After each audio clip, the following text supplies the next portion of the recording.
இன்றைக்கி நம்ம ஒரே ஒரு குச்சியில் பூ உள்ள செடியை பற்றி தான் ஃப்ரெண்ட்ஸ் பார்க்க போகிறோம். நம்ம வாங்கிட்டு வந்து நம்மளுக்கு அந்த செடி தேராமல் நின்றுச்சு அப்படின்னா என்னென்ன செய்யலாம் அப்படிங்கிற ஒரு சின்ன டிப்பு தான் ஃப்ரெண்ட்ஸ் பார்க்க போகிறோம். இதை நீங்கள் ஃபாலோ பண்ணினாலே உங்கள் செடி நீங்கள் ஆரோக்கியமாக வளர்க்கலாம். Friends, welcome back my channel. எல்லா போலும் இறைவனுக்கே. வீடியோ ஸ்கிப் பண்ணாமல் பாருங்கள். அப்படியே நம்ம சேனலை சப்ஸ்கிரைப் அண்ட் லைக், அப்படியே மணிபெல் ஐக்கானே கிளிக் பண்ணிக்கிறேன் மக்களே.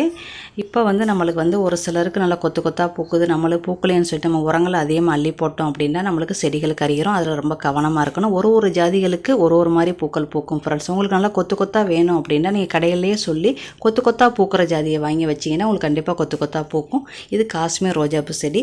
இது வளர்க்க தெரியாதவங்க கூட இது சூப்பராக வளர்க்கலாம். எனக்கு இப்போ இதுக்கு பேர் தெரிஞ்சு, ஏன்னா நான் நிறையா பூஞ்செடி வச்சுருப்பேன் ஃப்ரெண்ட்ஸ். எனக்கு எதுக்குமே பேர்கள் தெரியாது. இது நம்ம ஈஸியாக வளர்க்கலாம். ஃபஸ்ட்டாக நீங்கள் வளர்க்கணும் அப்படின்னு ஆசைப்பட்டீங்கன்னா காஷ்மீர் ரோஜாப்பூ செடியை வாங்கி வளங்க ஃப்ரெண்ட்ஸ். உங்களுக்கு ஈஸியாக வளர்க்கலாம். இந்த குச்சிகள் வச்சா கூட உங்களுக்கு சூப்பராக தலைஞ்சிருது. எல்லா ரோஜாப்பூ செடியும் குச்சிகள் வச்சா தலையுதுன்னா கண்டிப்பாக கிடையாது ஃப்ரெண்ட்ஸ். இப்போ அவங்க மக்களை வீடியோவில் போலக்கு நான் காட்ட போகிறது இந்த மஞ்சள் ரோஜா செடி தான் ஃப்ரெண்ட்ஸ். ஒரு குச்சியில் ஒரு முட்டு இருக்குது பார்த்தீங்களா. இது 2வது முட்டு செடி வாங்கி வச்சதுக்கு. இது ஆரஞ்சு கலர் செடி. இது ஏற்கனவே உங்களுக்கு வீடியோ போட்டேன் பெரிய செடியாக்கி.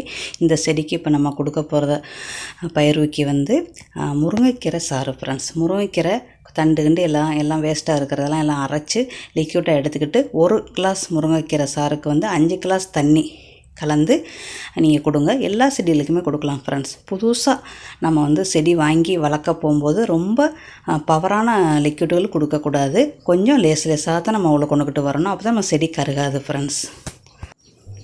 இப்போ இது வந்து ஒரு முட்டு ஏற்கனவே இருந்தாங்க. இது 2வது முட்டு ஃப்ரெண்ட்ஸ். செடி வச்சதுக்கு 2வது முட்டு.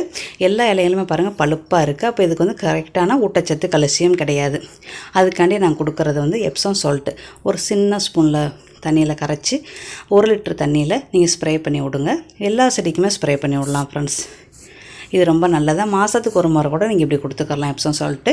அதுக்கப்புறம் இது வந்து மாதத்துக்கு ஒரு முறை கொடுக்குறது வந்து லட்டு உருண்டை, தேங்காய் பூ லட்டு உருண்டை ஃப்ரெண்ட்ஸ். இது தேங்காய் பூ, வேப்பலை காஞ்சது, அப்புறம் எலுமிச்சம் சாறு, எலுமிச்சம் தோல் எல்லாத்தையும் நல்லா லட்டு மாதிரி உருட்டி நீங்கள் கொடுத்துடலாம். அதுக்கப்புறம் வாழைப்பழத்தோல் கரைசல் கொடுக்கணும். டீட்டெயில் ஃபுல்லாக நான் தனித்தனியாக வீடியோ போட்டிருக்கேன் ஃப்ரெண்ட்ஸ். அதனால் நான் எடுக்கலை.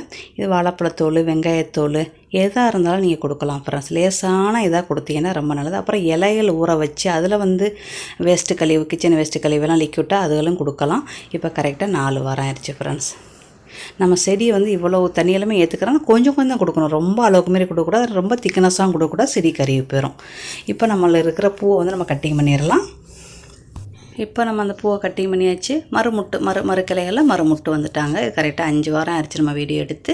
இப்போ அந்த கிளைகளில் வந்து நம்மளுக்கு வந்து நான் பூ வெட்டினதில் நான் வரலை. இது வெட்டி விட்டால் நம்மளுக்கு சூப்பராகவே தலைஞ்சிரும். அதுக்கு மேலே உங்களுக்கு வந்து இலைகள் வரலை, குருத்துகள் வரலைன்னா மஞ்சத்தூள் வச்சுக்கிறோங்க. இப்போ உங்களுக்கு சின்ன ஒரு துளிர் அதில் இருக்குது. வீடியோ கரெக்டாக நான் எடுக்க முடியல. சின்ன துளிர் அதுக்குள்ளே இருக்குது ஃப்ரெண்ட்ஸ். அது நல்லா துளிர் வந்தப்போ உங்களுக்கு காட்டுறேன். அது துளிர் வர எப்படி பார்த்தாலும் ஒரு வாரம் 10 நாள் ஆகும் துளிர் நல்லா பெருசாக வர்றதுக்கு. அவ்வளோதான் ஃப்ரெண்ட்ஸ். இப்போ 2 முட்டை இருக்குது. இதுக்கு நம்ம எல்லாம் உற்பத்தி பண்ணுறதுக்கு கரெக்டாக 3 மாதம் ஆயிடுச்சு ஃப்ரெண்ட்ஸ். இந்த 4 கிளைகள் வர வைக்கிறதுக்கு. இது இப்போ கடைசியாக நான் வந்து எல்லா செடிகளுக்குமே ட்ரை பண்ணி பார்க்குறேன். எந்த செடிக்கு நம்மளுக்கு ஒர்க் அவுட் ஆகுதுங்கிற வீடியோ நான் உங்களுக்கு போடுறேன் ஃப்ரெண்ட்ஸ். அது போட எப்படி பார்த்தாலும் ஒரு 2-3 மாதம் ஆகும். ஏன்னா நம்ம வந்து ஒரு இதை வளர்த்து காட்டணும். எல்லாத்துக்குமே லேசான இதே கொடுங்க ஃப்ரெண்ட்ஸ். கொஞ்சம் கொடுங்க. ரொம்ப அதிகமாக கொடுத்தா அதிகமாக பூக்கள் வரும்னு செடியை கருக வச்சிட வேண்டாம். நம்ம லேசான இதே கொடுக்குறோம். அதில் கொஞ்சமாகவே கொடுத்தீங்க அப்படின்னா உங்கள் செடி வந்து இப்படி ஆரோக்கியமாக இருக்கும் ஃப்ரெண்ட்ஸ். இது பார்த்திங்களா, ஒரே ஒரு குச்சி தான் இருந்துச்சு. இப்போ நம்ம 4 குச்சியாக உற்பத்தி பண்ணியிருக்கிறோம்.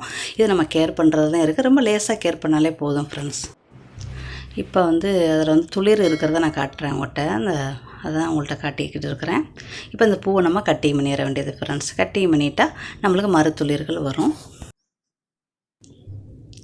இப்போ பார்த்தீங்களா, இப்போ அந்த திணிக்கோணம் இருந்துச்சுல, இப்போ பாருங்கள் நம்மளுக்கு நல்லா வந்துருச்சு. இந்த செடிகளை வந்து இந்த செடி இந்த மாதிரி ஆக்கிறதுக்கு எனக்கு 3 மாதம் ஆயிடுச்சு ஃப்ரெண்ட்ஸ். இந்த வீடியோவை எடுக்கிறதுக்கு எனக்கு 3 மாதம் உழைப்பு. இது இப்போ மஞ்சள் கலர் தான். அது 3 நாள் ஆகிட்டு இப்படி கலர் சேஞ்ச் ஆகிடுது ஃப்ரெண்ட்ஸ். அது ஏன்னு தெரில. இந்த 2 வகையான செடிக்குமே எனக்கு அப்படி தான் சேஞ்ச் ஆகுது. மற்ற செடிக்கெலாம் சேஞ்ச் ஆக மாட்டாங்குது. இதுக்கு நல்லா சேஞ்ச் ஆகிடுறாங்க.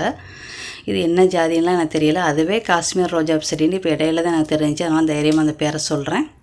இப்போ அழகாக துளிர்கள் வந்துட்டாங்க. இதுக்கப்புறம் அதில் நம்மளுக்கு நல்லா சூப்பராக முட்டு வரும். அதுக்கு மேலே முட்டு வரலை செடி அப்படி இலையாகவே நிற்கிது அப்படின்னா நீங்கள் அதுக்கு கீழே மறுபடியும் கட்டிங் பண்ணி விட்டிங்கன்னா உங்களுக்கு மறுத்துளிர்கள் வரும் ஃப்ரெண்ட்ஸ். அதையும் உங்களுக்கு நான் வீடியோ எடுத்துருக்கிறேன் பாருங்கள்.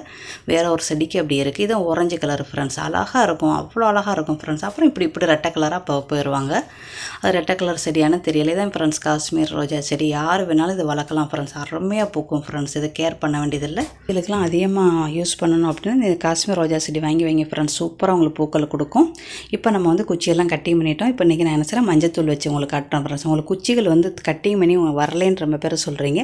இந்த மாதிரி மஞ்சத்தூள் வச்சுருங்க ஃப்ரெண்ட்ஸ். வச்சுட்டிங்கன்னா உங்களுக்கு நல்லா வரும். ஆனால் செடிக்கு எப்போவுமே இலைகளை ஃபுல்லாக கட்டிங் பண்ணாதீங்க ஃப்ரெண்ட்ஸ். ஒரு குச்சியாக விட்டோம் அப்படின்னா அந்த செடி வந்து கருகிறதுக்கு வாய்ப்பு இருக்குது. ஏன்னா அந்த தண்டுக்களை வந்து அந்த வெயில் பட்டு கருகிறோம். அதனால் எப்போவுமே செடிகளுக்கு வந்து இலையை கட்டிங் பண்ணிடாதீங்க. நம்ம பூ பூத்துருச்சு அப்படின்னா 5 இலைக்கு கீழே 5 இலை இருக்கணும், மேலே 5 இலை இருக்கணும். அந்த மாதிரி இடத்துல நடுக்க கட்டிங் பண்ணிட்டீங்கன்னா உங்களுக்கு குருத்து அழகாக வந்துடுவாங்க. இது பாருங்கள், குருத்து வந்து 2 மாதம் ஆச்சு, ஆனால் ஒன்றுமே இல்லை.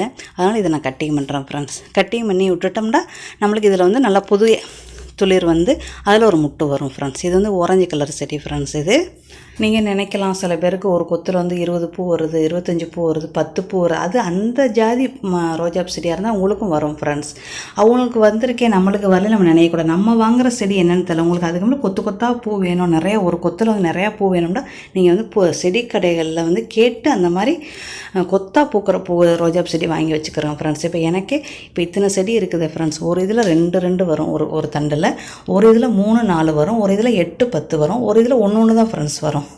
அப்போ அந்தந்த ஜாதிகளை பொறுத்து தான் நம்மளுக்கு பூக்கள் வரும் ஃப்ரெண்ட்ஸ். அதை நீங்கள் எப்போவுமே யாவும் வச்சுருக்கோம். அதுக்காக நீங்கள் பயிரோக்கியை போய் ரொம்ப அளவுக்கு மீறின உரங்களை கொடுத்தீங்க அப்படின்னா உங்கள் செடி செத்து போயிடும். அவ்வளோதான். இது இப்போ நான் ட்ரை பண்ணி பார்த்துக்கிட்டு இருக்கிறேன். நல்ல ரிசல்ட் வந்துச்சுன்னா உங்களுக்கு நான் வீடியோ எடுக்கிறேன் ஃப்ரெண்ட்ஸ். ஓகே ஃப்ரெண்ட்ஸ், அடுத்த வீடியோவில் சந்திக்கலாம். Bye, see you.